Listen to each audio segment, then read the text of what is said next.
about debugging. So, remind me, what is debugging? I made an utterance to that effect earlier, and I'd like to see if it's something. What is debugging? Good. Excellent. So we observe, well, what is it? Can anyone tell me? Remind me, what's a failure? How does that differ from a fault?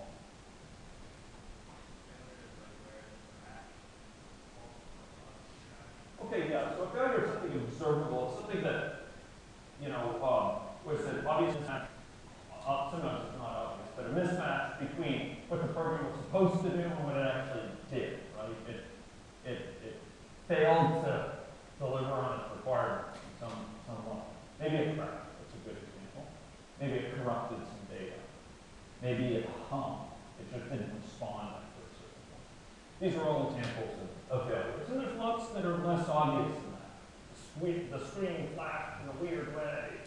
One time I wrote, like one of the first programs I wrote, so I did some writing code when I was in high school and sold a little bit of stuff. And one of the programs I wrote was for this office. It was an insurance office. And they wanted a screen blanker. You know what a screen blanker is? Okay. And that probably has some name now that's different. It's a, and I'm lacking the sort of proper technical name for it. It blanks out the screen for a certain period of time, so the monitors didn't get burned in. Yeah, so back when I was a young man, we had these things called CRTs, cathode ray tubes. They're these big tubes. There was actually an electron beam that was controlled by a magnetic field that would sweep across the screen periodically. It's a line to line to line to line. And you can do neat things if you knew about sort of how it worked. But you put it magically and see weird things happen. We had these CRTs, and the CRTs, if it just had the same image on it after a while, you could literally see the image got burned into it sometimes, into the phosphor. These are particularly for monitors. And so you can kind of see what was it. You can see that the image of the spreadsheet, without the computer even being on. You can see like, oh, there are the rows. Yeah, we experienced this. They weren't packed with like stuff. Even if we might be popular, we'll have those. Anyway, they wanted something that would blank their screen. So they said, can you give us a program, make us a program that will turn off the screen after a certain time, put it to sleep. I said, oh, sure, I can do that. I know how to create terminate and stay resident programs and hit into the interrupts. So I can go do that, sure. And so they wanted something where they could tell it like after 30 seconds, blank the screen, right? So I said, great. So I gave them a program. Worked great. 10 seconds, go blank, 30 seconds, go blank. And then I later checked in with them. I think it was a couple of weeks later, and one of the partners, it was a small firm office, and one of the partners said, that program you gave us, it really isn't working well. I said, what do you mean? It's not working well? And they said, no, it's causing some trouble. And the partner said, well, I came in. I said, well, what happened with it? He said, well, I came in yesterday, and I saw the other partner sitting in front of the computer, and he was blinking his eyes really, really quickly. Because apparently the screen was flashing, he was trying to synchronize with it. Because I was reading what was on the screen. And it continued this way. So he was sitting there at this rate. And apparently he had typed, when it asked, type the interval after which blank the screen, or something like that. How long should it be until the screen blanks? Is probably how I phrased it. And he entered 0. Sitting there blinking. He couldn't stop it. So it was bad news for him. Anyway, so divergence of program from its requirements. It was an unstated requirement that it shouldn't blink at high frequencies and distract the partners. But I didn't fully realize it. So that's an example of a failure, right? It's less dramatic, but it was a failure. And it was a failure that I went to correct.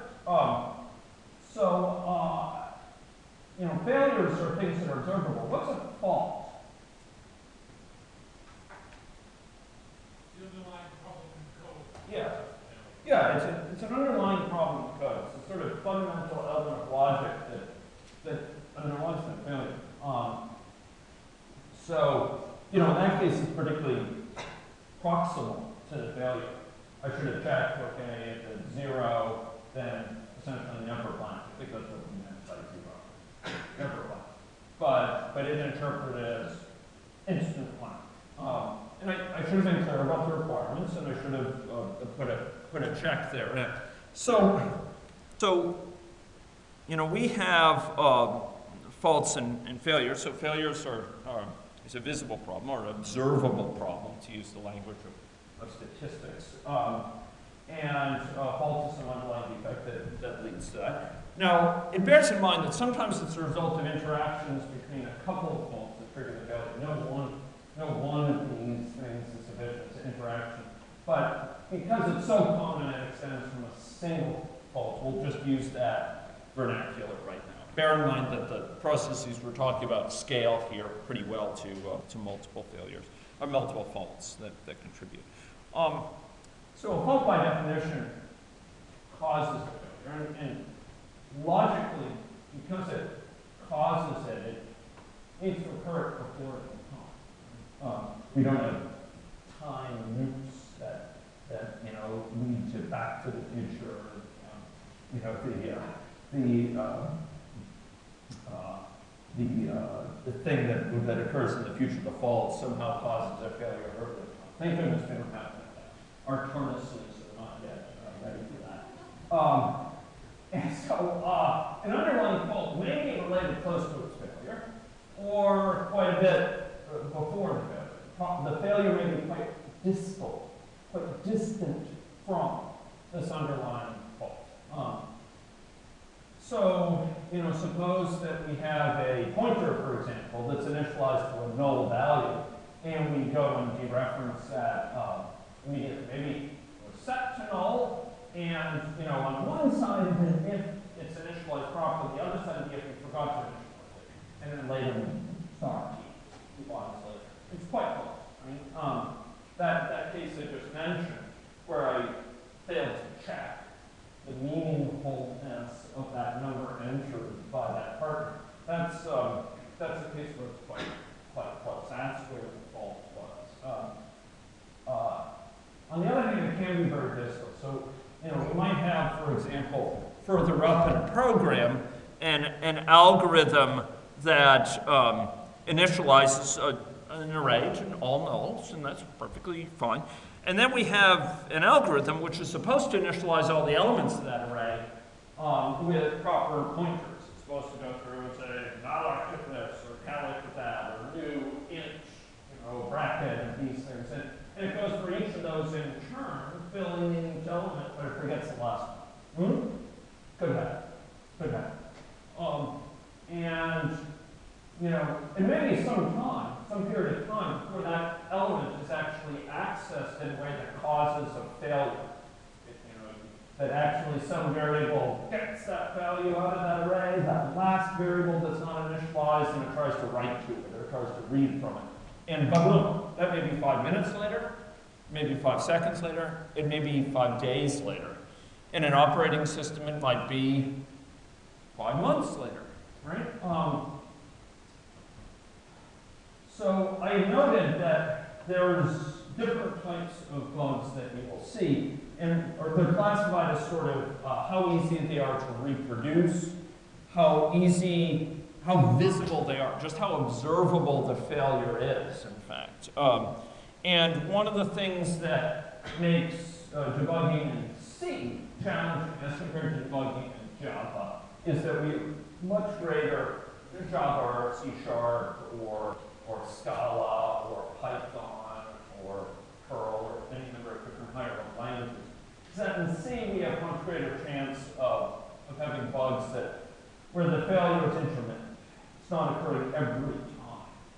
it disappears or alters its behavior when we try to isolate it, when we try to reproduce it. We try to give it a very nice little thing that will manifest it, or we try to run it with a debugger. Those things happen. Those things can be tracked down. It just takes extra persistence. We're going to talk about some techniques today in making this which allow us to track even those sort of things down. They're more heavy duty. You bring up heavy duty. Okay.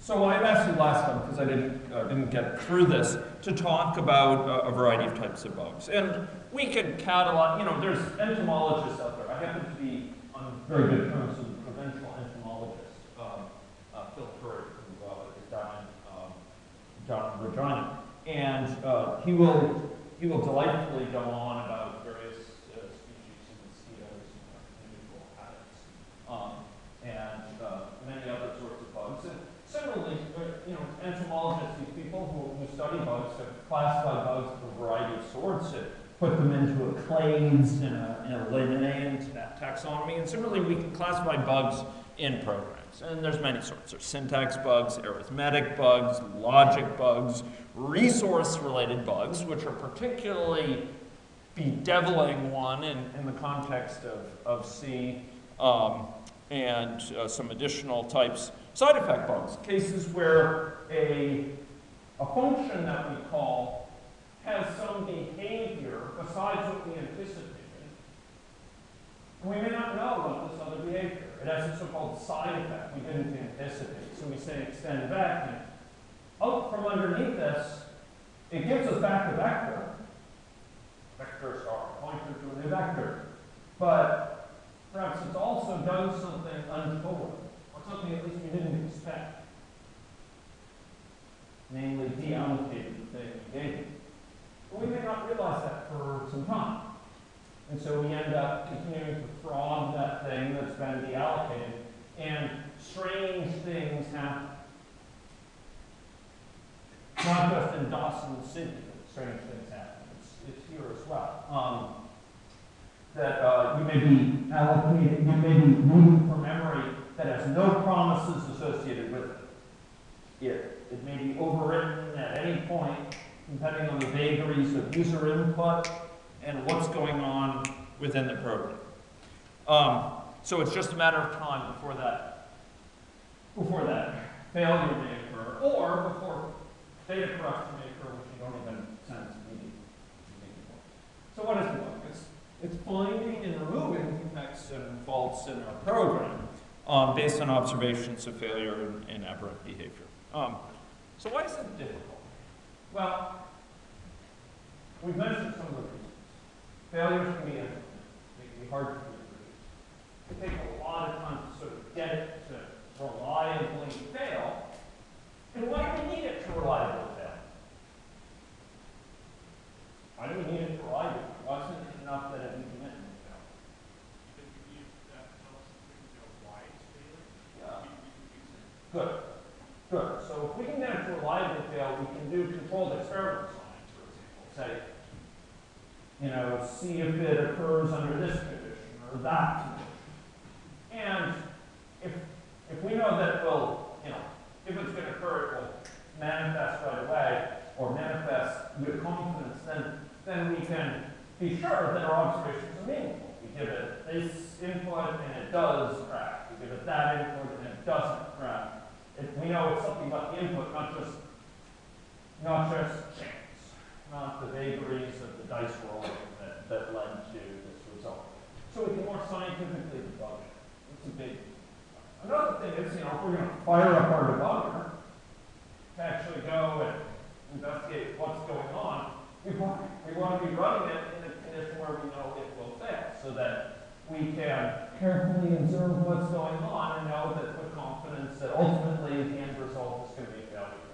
So what we're observing is run up to a failure. Right? Another reason debugging is so difficult, sometimes the exact location of the failure is often unclear. Your program fails, crashes, boom. It hangs. These are more dramatic things. even there, it may not be obvious where did it get to? That's the question up in our head, right? Where was it when that happened? Was it processing this? Was it doing that? That's often not clear. Suppose it silently writes corrupted data to your disk. You're not sure sort of exactly in what process it was doing it. So there may be many underlying possible causal chains, many underlying specific sort of etiologies, as we call it, specific sort of histories or sets of causal conditions, A leading to B leading to C. It could lead to the same observed observation. Okay? And isolating the original cause might be difficult because it requires going through a lot of things going on. And the underlying fault could be a shortcoming in design, or it could be a shortcoming in implementation. It could be, I didn't know that that partner wanted this program to you know, if you add from 0, it would mean that it shouldn't be disabled ever. I didn't know that, so I created a program. It was the wrong program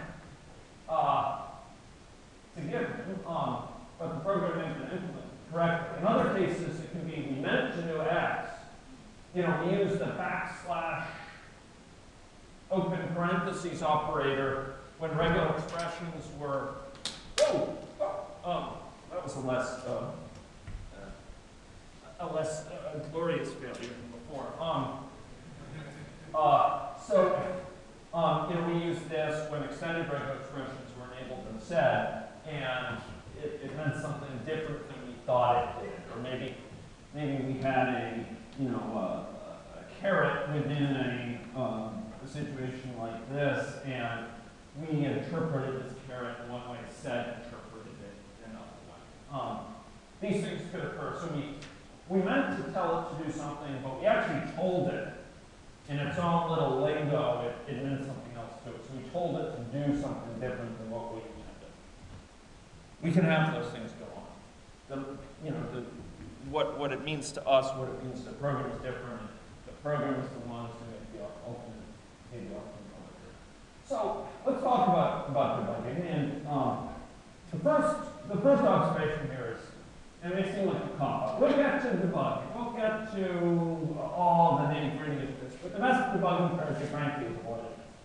And if you work like me after many, many years in computing industry and in other aspects of software development, consulting, etc., you'll find that even though you spend a lot of time debugging, you don't really want to do it typically. The best thing to do is put in place mechanisms that will prevent the need. And there's two basic sorts of mechanisms: defensive program and offensive program. And, well, I said we'll talk about that, but that's only if time allows. So let's talk about each of these right now. Certainly they'll be covered in later courses, including some that I teach. So defensive program. This is basically about being careful, being heedful, being meticulous, being circumspect, so that you can avoid arising of bumps, of faults. So choose the right language.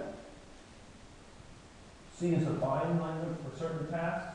It is not the language I would choose for a great many tasks. So you need to know the strength and weaknesses of the language. And these days, you folks have access to a wide variety of languages. Everything from something like Sen or Awk to things like Perl to higher level languages like Lisp, etc. And there's a huge variety of languages out there. There are several applied best practices. We talked about some of those before in the code. Use small methods. Use meaningful variable names. You should aspire to sort of define a variable close to where it's used. You should avoid using side effects in the midst of a large complicated computation. Trying to separate out functions that compute things and return a value from ones that actually modify something. These are some best practices, and I talked about them earlier. Follow idioms, we talked about that as well. You know, you have a for loop, do it for int I equals 0, I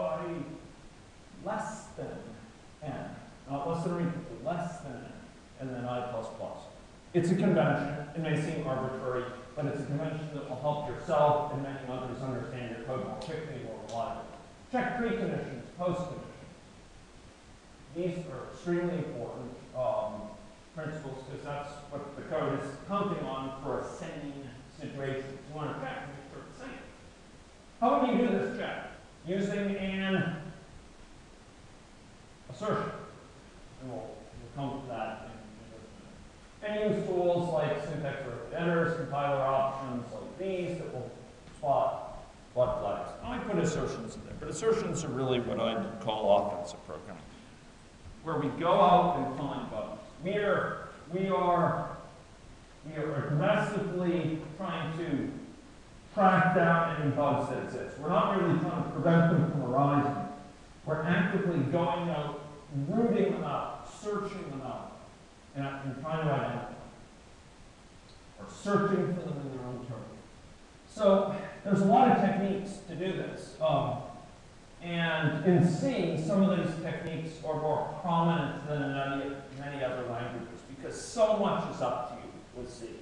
So much is loosey-goosey and sort of in how much flexibility you have. You have so much flexibility you can sometimes hurt yourself. And so you want to be extra careful. So you want to, for example, fill memory that's allocated with illegal values before any data is placed in it. Why would you fill memory with illegal values? So that you access it before you put values in. Yeah. Good.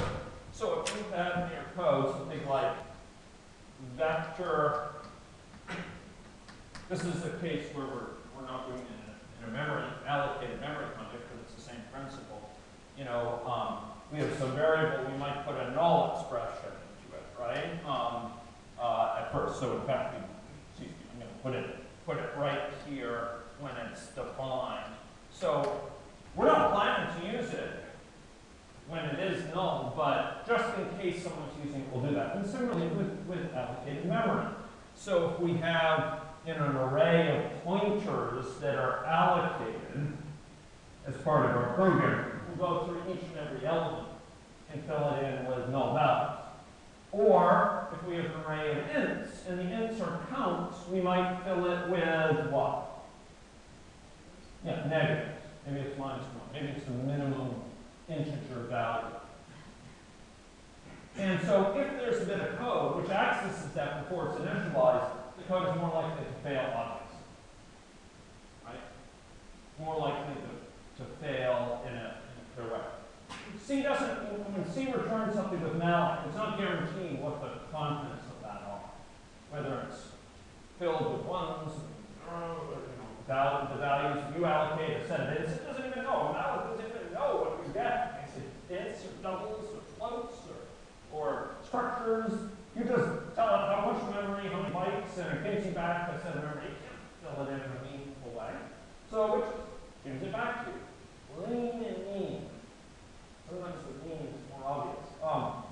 And it gives you back these values, these access to memory. It doesn't know how to populate it, so you can do a good job by filling that in with things that are so obviously illegal your code would fail if it tries to access. The idea here, folks, is if there are bugs, forgive this truth, if there are bugs, you want to know about them ASAP. So you want to fill things in so that your code is more likely to throw a fit. If it's depending on that thing, it's more likely to tell you immediately. So filling with illegal data will help. Fill object with illegal data just before deletion. Why would we do that? For example, in the vector, when you have dealloc vec, why would you fill its size just before it goes away? Why would you fill its size with -1? Exactly. So maybe there's someone else, somewhere in your code, someone still has a reference system. You free it up, you delete it. They don't know. Like, one of your friends knows your old address, and they go there. Where'd it go? And the new owner said, Johnny, don't live here, bud.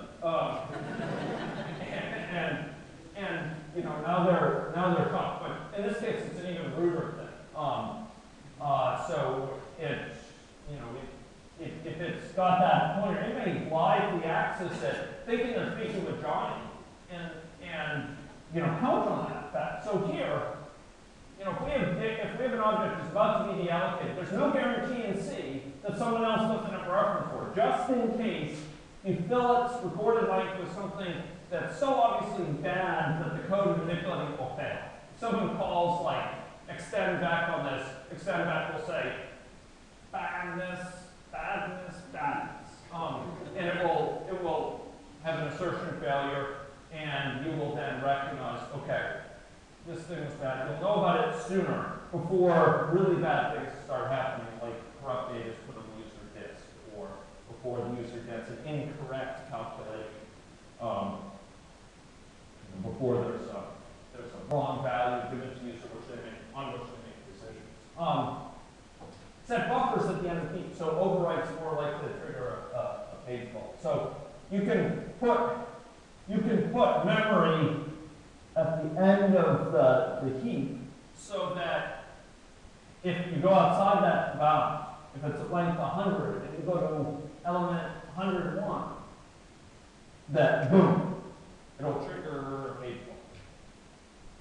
If you have enums, enumeration variables, to give a set of choices, this could be red or black, it could be, you know, one of these 4 set of choices, it could be the list of different provinces.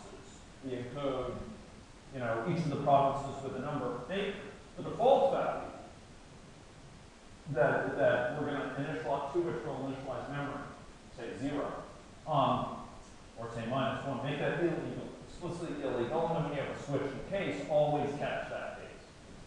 If it's a case we don't recognize, grab it and flag it, and have an assertion failure.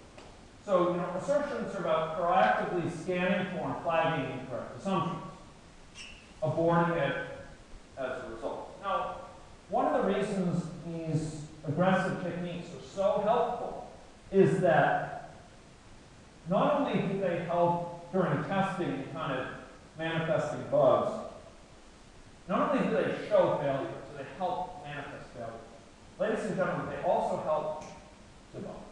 They also help tracking down what's going on. Because they can, among other things, rule out whole paths of things that are that we might otherwise hypothesize, but we say, nope, we've checked that with an assertion. Okay? So, you know, when we have a program here, and we have time flowing down here and perhaps a bunch of variables here, assertions will be checking periodically the sameness of certain values. And that means that when something goes wrong and we're looking for the cause, we don't have to go look here. We've already checked that. It's already been checked by assertion. We don't need to go investigate whether something is off in this variable at this time or that variable at that time. It's already been checked for us, so we can rule out certain assumptions. Put it another way, we have this sort of cause and some distal failure up here. It may sort of rule out that, you know, anything too bad was going on here. We're confirming that none of these points, as part of assertions, we're confirming that these arrays have no null pointers in it, for example.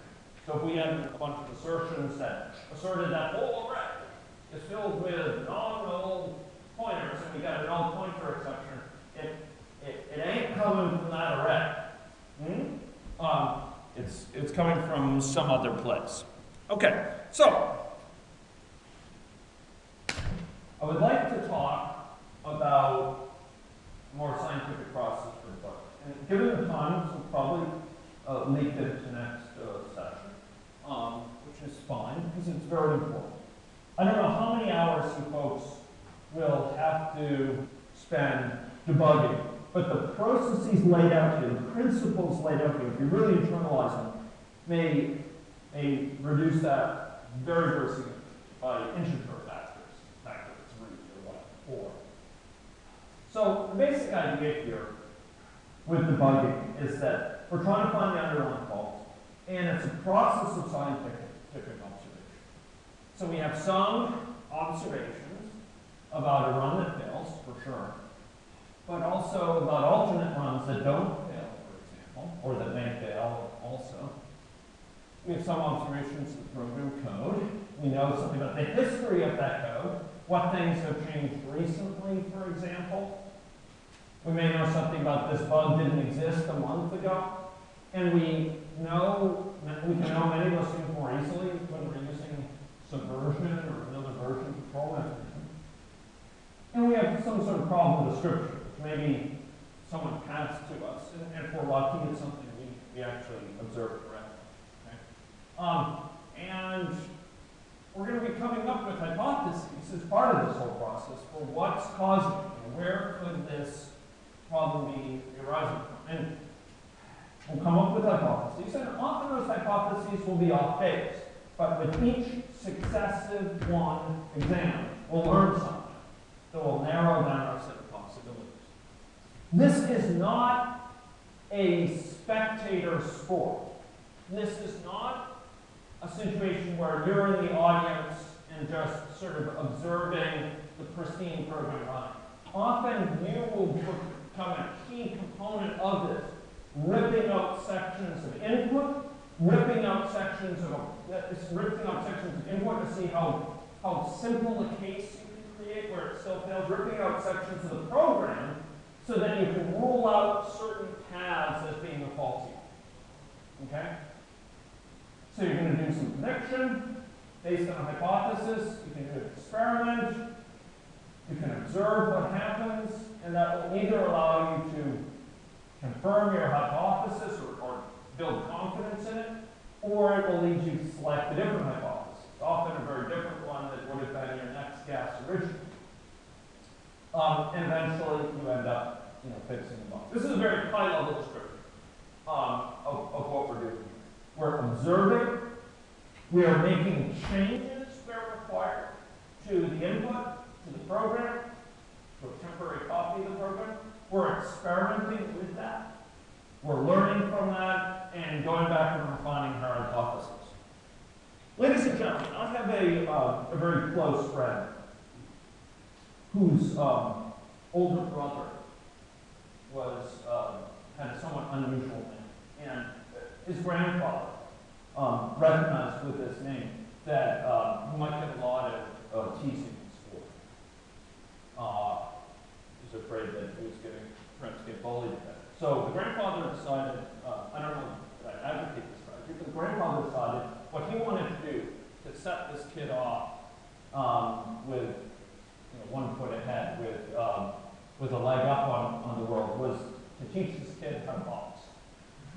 I don't advocate this, but this is a true story. 1940. And so the grandfather engaged this kid. I think he was somewhere around 5 or 6 years old. And he said, okay, let's have a little bit of a box. The kid, of course, was delighted with our box. He was going with his grandfather. His grandfather, of course, initially let him didn't really put up serious resistance. But after a while, the grandfather started dabbling more seriously, and trying to teach the kid to intercept his punches and that sort of stuff, and be alert to figure out an opening. And this little kid started to get frustrated. He started to get really frustrated because his grandfather was beating him. And at some point, it all broke down. He just started to flail. Like that. Yeah, I know. That was on YouTube. Go here. So he started to flail like that against his grandfather. And his grandfather just grabbed him and said, look, Galen, just learn one thing from this. Never, never, ever start to just flail. Okay? And it's similar, ladies and gentlemen, with debugging. And maybe 2013 instead of the 1940s. You may be boxing with the machine instead of with your grandfather. But don't flail, okay? There's something wrong because of some reason, and it's not going to help to just sort of toss things at it. You want to be a little bit reasoned in your approach, and if you're going to toss things at it just for getting a wide variety of observations, choose those carefully. And So if there's one big message that a little kid was supposed to carry away from that, one big message I'd like to carry away from this lecture, certainly don't fail, flail. Don't fail, we don't have that option, but don't flail, okay? Don't flail against the machine. Don't merely rage against it. So here's the sort of crude outline of the powerful debugging approach. We'll talk about some of the specifics with this, okay? Okay. One of the first things you'll probably want to do is actually save a copy of input and relevant code, okay? Because you may, again, this is not a spectator sport. This is not a situation where you're going to be in the audience. You're going to be in there, your sleeves rolled up, and you're going to get your hands dirty. And sometimes you want to actually have the flexibility of going and modifying your code. That's part of the hypothesizing. You can rule out certain things by turning off certain function calls, by stopping whole processes from taking place, seeing if the bug is still there. So sometimes you want to copy up front of all the code. Copy of the input. You don't have to worry that while you're changing things, you're going to lose the original code. You're going to rip out sections of the input. You don't want to worry that you're going to lose that original file. You want to have copies, okay? Okay, the next step, and we'll talk about this in detail, is to simplify the occurrence of the error as much as possible. Simplify the input so it's quite easy for you. And this may involve ripping out whole areas of it to see the simplest condition, sort of under which it fails. Okay. And then you work, so once you have something that's easily reproducible, it's reliable, it can be reproduced quickly, it doesn't require 10 minutes of entering numbers into VE-calc to have it fail. Instead, it fails just about immediately after just one or two numbers, something like that. Then you work to locate the source of the so-called fault. Okay? This often will involve as a prerequisite to locating where the failure occurred within the program, but then creating hypotheses about how we got to that failure. And you're going to try to determine some way to prove or disprove that hypothesis. Not in a sort of distant, pristine sense, but in the sense like what would build confidence that this is the case? What could I do easily that will help shed light on this? Help build confidence that my guess is correct, or at least undercut. And often as part of this, ladies and gentlemen, we simplify the code. You think, well, maybe it's extend that's having problems. I wonder if just, calling it once in the beginning and then adding a bunch of numbers, subtracting a bunch of, adding and subtracting a bunch of things instead of doing a lot of extend back. I wonder if the problem will still manifest. You can do an experiment, right? And often it's not really, really clean that it totally proves or totally disproves, but at least it will undercut or build confidence in your hypothesis. And you often want to record this. Take it down. Hey, you did this experiment. Because you may be hours later and you want to remember, did I do this before? What was that case like? And before, you want to think a bit about the event. And often, ladies and gentlemen, your code is becoming smaller and smaller, or at least the exercise areas of your code are becoming smaller in this process. Okay, so we're going to talk about that process more. But that's not it. Once you've found that bug, it's not the end. First thing, the obvious thing is you will fix it, right? You'll go and fix it. Resolve. Great. But there's two final stages of this that I view as at least as important. Arguably more important than fixing that defect. Look for similar errors that may not have been found. What is it that led you to sort of make the defect? Was if there's a misunderstanding about how what the dot operator means in regular expression. Maybe we're talking about set script. Maybe it's you misinterpreted how scanf works in C. There may be other errors of this sort elsewhere in your program. See if you can leverage this, amortize the work you've just done over many hours, go and fix multiples of them. Get extra mileage out of your insights there. Look for similar problems that may be there. Maybe there's other elements in your regular expressions in your sed script that also have the same error in them. You don't want to just go discover that later. Fix them now. And second of all, what about your process left you vulnerable? Maybe you didn't spend enough time looking at regular expression syntax. Maybe you should read a little bit more about it. Maybe you need to read sed's man page more so you understand what it means to extend regular expression. Maybe you need to read a little bit more about how the C preprocessor works. I know you folks may not treasure the idea of reading manuals, but sometimes just a little bit of investment in manual reading will spare you a lot of grief. And more generally, you know, there was something that allowed this error to slip through your testing. What was that? Why didn't your test catch this? You know, if this is a genuine error, what is it about it that let it go through the test? Maybe we can, you know, put more tests into place that will catch this sort of thing in the future. And what is it about my learning or my whole process that allowed this to be vulnerable to it and then allow it to slip through? Okay. Now, this is, I next want to sort of talk about the simplification components, because it's absolutely key. And this is where I found that students sometimes really throw up their hands. It's deeply unfortunate. It strikes me as a real tragedy that some students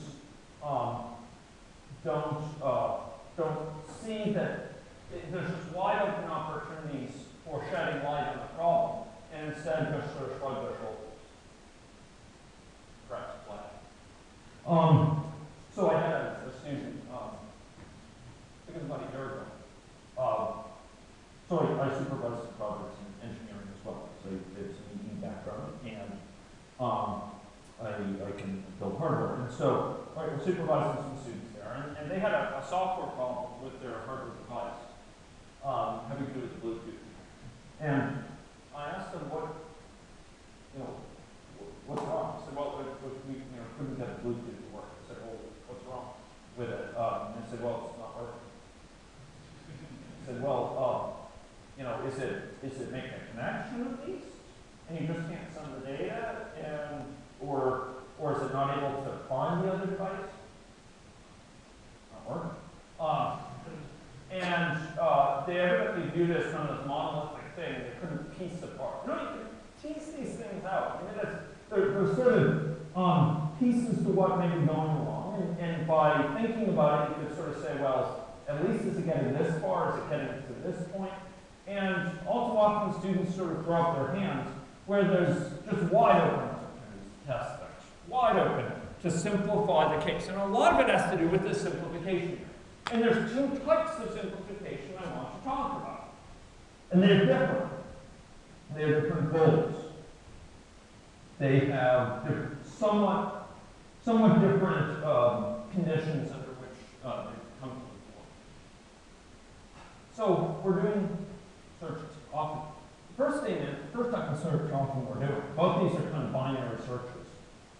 We can find the simplest input that causes the benefit. I say simplest, I don't mean that in a sort of literal, logical sense. We're looking for a really simple input. If you can mean the simplest, great. But often we have a very pragmatic goal. We want to simplify it enough so that we can easily reproduce it and quickly reproduce it. And so, the program is doing a minimal stuff, but it still manifests the error. We don't want a program to do tons of different things before the failure occurs. Why not? Why do we want it to be doing a minimum amount before the failure manifests?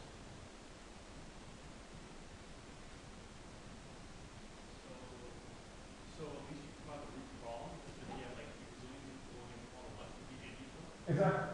So look, if you're VE calc, suppose you have you're doing testing of VE calc manually, and after 20 commands it dies. And you're wondering what's going on. Oh, it could be anything. There's a what's the vector? It could be where you subtracted this vector from that line. It could be where it deallocated. I mean, any number of different places. first command. You can just artfully choose that first command, which triggers the error.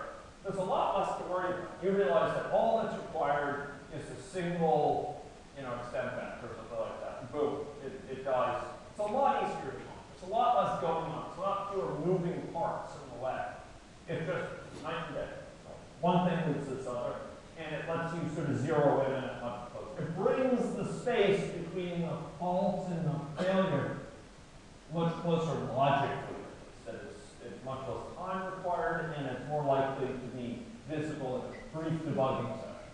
It gives you less to worry about when you're doing step-by-step in GDB to observe it, and less places to put in print statements or what have you. So the goal here is simplifying the input.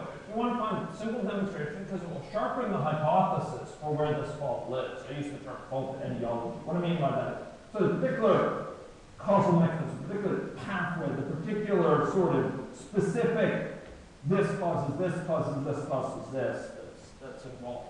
It allows you to hypothesize better about it, and it allows you to quickly reproduce it. You don't want to have to enter things for 20 minutes before your error occurs.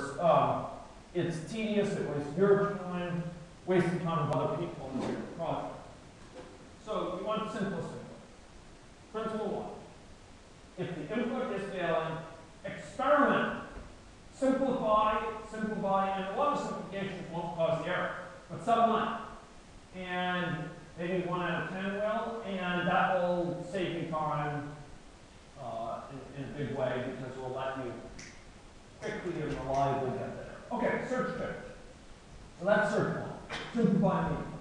Search 2, and we'll talk where this fits in, is simplifying your program. So, ladies and gentlemen, you have a sed script. So maybe you have one line of a sed script, and it's trying to match first, last, and middle names, or trying to maybe for US, or what? You have this line, and it ain't working. Why not? Well, this doesn't do anything. I mean, it evidently doesn't match because nothing is coming out of it. The line is not being updated to be replaced by something else. So it's probably not matching. Okay, so it's not matching. Well, let's take that line and let's simplify it. Let's suppose we were only trying to match the first name. Will that work? Can you match the first name? To do that, you often don't want to use the original script. You want to have a copy of it, and you get rid of the stuff for the later part of the name. You just try to match the first name. Does that work? Does it match the first name? Okay. Yeah, okay, it matches the first name. Okay, great. So now let's see if we put in just that little piece about matching the middle name. Is it working now? No, it fails. Oh, okay. So maybe it has something to do with the spacing there. Maybe it has something to do with, I don't know, need to match a dot in there for abbreviation or something. So you could go and hypothesize. The point is, you simplify your program as part of it. The program is not this monolithic, indivisible, pristine thing that you have to sit and observe from a distance. You are part of this whole process. This is not for the faint of hearts. You got to get your sleeves rolled up, get your hands dirty, and take your program apart so that you can understand what's going on when you're really puzzled. You don't actually need this in all cases. There's plenty of cases where this is not required. But for more challenging bugs, this is required. If I see a Heisenberg bug, if I see a problem which is intermittently manifest, if I see situations where there's something difficult to figure out with where a null pointer came from, I will take that program, make a copy, and I will disable certain function calls in that program and see if the error still occurs. So that I can narrow down my understanding of what may be going on, narrow down my sense of where that fault might lie. And often I can tie it into just a very small piece of code. Do not flail. You simplify the program. Okay? So here are disabling portions of it. We stop the call from occurring. Or we stub out a call. We have it return a fixed value instead of actually doing the work. Does the problem occur then? Replace it first line by return 0 or something like that. Does it still occur? Okay. If so, it ain't the code in this program. This code may be hairy. It may involve a lot of pointers, and now we've just ruled out a lot of words. Simplify, simplify, simplify. Okay.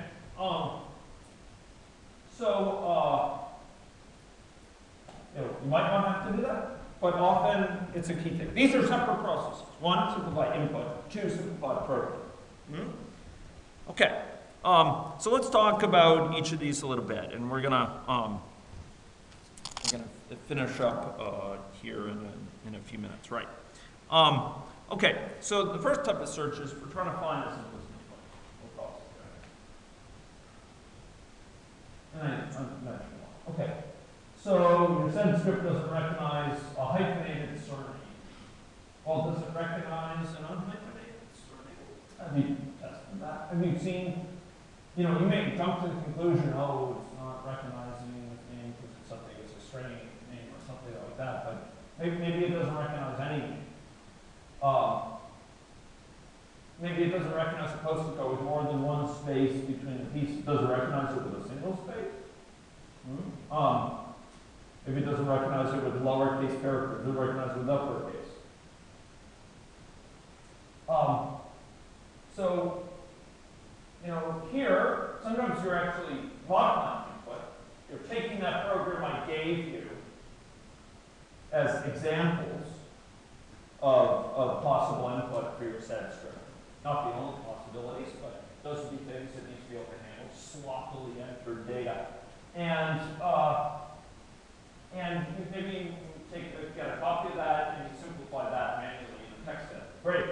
But other evidence might come from how it handles other lines. You look down and it says, oh, there's the first 2 lines it didn't handle, but then there's 5 down where it actually handled it correctly. Maybe that makes some sense as to where it's, what part of that regular expression you're giving it is throwing off. Maybe it's something about what an input is triggering that. So in other words, you may not have to actually go and change the input. Often you do. Most of the time you do. But sometimes you can just observe, oh, it handles this other case perfectly well, so, that must be, it must not be a problem with this certain component. And I put in here a sort of, what may seem like an obscure statement. You have to choose the inputs to simplify. Maybe I'll give an example of this to sort of tie it in. Okay, so all this relates to this phase here. Experiment to simplify error occurrence as much as possible, right? This is this first search. We're basically trying to find the simplest condition, the simplest input that causes this, okay? I should really say here, this is model, and that applies in a different context. So, input, okay? Okay, so here's an example. Okay, so Mozilla, the Firefox browser project, would crash reliably on this input. You give this input a crash, and you try to print it, it'll crash. So here's this input, try to go print, boom, dead. Okay. Good luck debugging this, right? Good luck debugging. But there's something probably simple here that's throwing it off. It's filled with cruft. It's filled with lots of other things going on that are probably irrelevant to the actual problem. There's some nugget of a problem in here, and we have to separate the wheat from the chaff. We have to separate the fool's gold from the gold. Separate it from crude of iron ore. So here, what we're going to do is we're going to rip out pieces of this. But my point in that kind of mysterious final statement, we have to choose units of input, what I mean there is we have to choose the kind of the sort of elements, again, units of input, the sort of what are these pieces of input we're going to be ripping up? Are they lines? Are they HTML statements, the things between the less than sign and the greater than sign? Are they characters? We're just going to divide the characters up by half every time. So the idea here is you're going to perform a binary search. This is why I call it a search. You're going to search for the portion that's throwing it out. And here, what they're actually doing is, it says lines. I think it's actually doing the HTML statements. So the program itself overall, the HTML input overall causes an error. Great, we know that. So what do? Well, we try to figure out where this is coming from. First, we look, does the first half of it cause the error? First half of those set of HTML statements, those set of HTML tagged expressions. So this first half here. Does the error occur with that? Yes, it's still occurring. Okay, now let's do the first half of that. Is it still occurring? Yes, it's still occurring. Great, we've just reduced this by a factor of 4. Okay, how about the first half of that? Does the problem occur? No, it doesn't occur. In other words, it succeeds. That Mozilla does not crash. Okay, so that tells us that the problematic piece is probably in the second half. This one failed. In other words, this one made Mozilla fail. This one, in this case, Mozilla succeeded. So if this caused it to fail, this one succeeded. What caused it to fail is probably in the second half of this. Probably. And I say probably, and I'll describe how you can move beyond that. So we then focus on that. Does that second half cause it to fail? Yes. There are cases where the answer will be no, and we'll come to those. So if that causes it to fail still, then we look at the first half. Now we've gone through a series of successive reductions, and we could literally bring it down to the point where it's this line. And that's what it was, in fact. This single HTML statement was causing Mozilla to crash when you went to print. That's it. Ladies and gentlemen, it is much easier if you have that input, you know it crashes on that single line here. It is going to be much easier to debug what's going on, to actually track back to the fault, than it would be if you had to deal with this whole mess. Because this whole mess causes all sorts of things to go on within Mozilla. This single line is going to cause a much, much, much smaller set of things. Okay, so here, what's important is, before doing this, it's almost unwritten, but it bears emphasis. You're going to be asking, okay, what am I going to rip out at a time? So I divide this in half. Great, okay, fine. So I did this binary search. Find successive halves and 0 and I hone in on the right place. That's all fine and good. But what's the half? What's the halfness of the half? I mean, am I dividing it by lines, by HTML statements, by characters? And, it's not going to be too helpful in many cases to divide an HTML statement into half, because it's not really a meaningful HTML statement. So doing it in terms of statements here makes a lot of sense. It's probably statements that are causing it to fail. So dividing it up in half, where you split a given statement up into 2 pieces in the middle, is not going to be as insightful as dividing it into statements. Similarly, for your work, it may be that in your case, you're going to want to divide a given line, because a given line is being processed at once. So a given line of the file, see if it, if you remove half the line or what have you, will it succeed? Okay. So there's experimentation here, and again, it's described. We're cutting away pieces and cutting away successive halves, and we're zeroing in on this certain line. So the general process here, I'm going to leave you with this for today, is called the Delta debugging model. And it's laid out in this book quite well, and which I've drawn quite a few illustrations from that. See, the idea here, folks, is that you are going to examine the result of this program. In this case, we're talking about input for different sets of input. So, if you have a situation where you can take out a portion of the program CI, and it still fails on that part after it's been removed, then you can toss that away and continue on with CI. If it's still failing, getting the same error, same failure, throw that piece out, and now focus on the remaining piece. And you keep on doing this as long as you can separate out a component where separating that out still allows it to fail. Keep on throwing things out as long as removing them still allows the same failure to occur. At some point, you're not going to be able to do that. And what do you do then? Then, ladies and gentlemen, so let me explain what I mean by that. At some point, you may be at such a level where you have some number of statements where if you remove the first half, does it fail? No. You remove the second half, does it fail? No. But all of it together causes it to fail. Can that happen? Yes, it can happen. Yes, it can. So what do you do then? Well, you don't divide it into halves. You divide it into finer grained units. You divide it into quarters. You divide it into eighths. In this case, it would be quarters. You divide it into smaller pieces.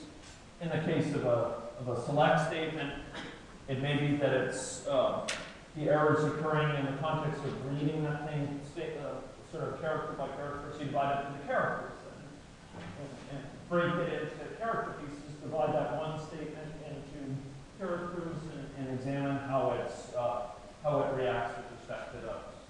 So there are cases where, as a whole, it causes a failure. Divided into pieces, neither of them manifest a failure. It's not the typical case. In the most case, throwing these things away like this, zeroing in like this works really, really well. But at some point, you may need to start dividing into small pieces at once. Okay? But this overall strategy is absolutely key. I use it an awful lot in my work. I use it professionally. I use it, as a standard technique, and it's extremely effective. We will talk next time about how we can carry over this technique to simplifying your program, to see about simplifying the faults, and we'll talk about some additional elements of the debugging process and smoothing as well, in some ways that tools like GDB can be used to help that. Okay? Thanks very much. Yeah, sure.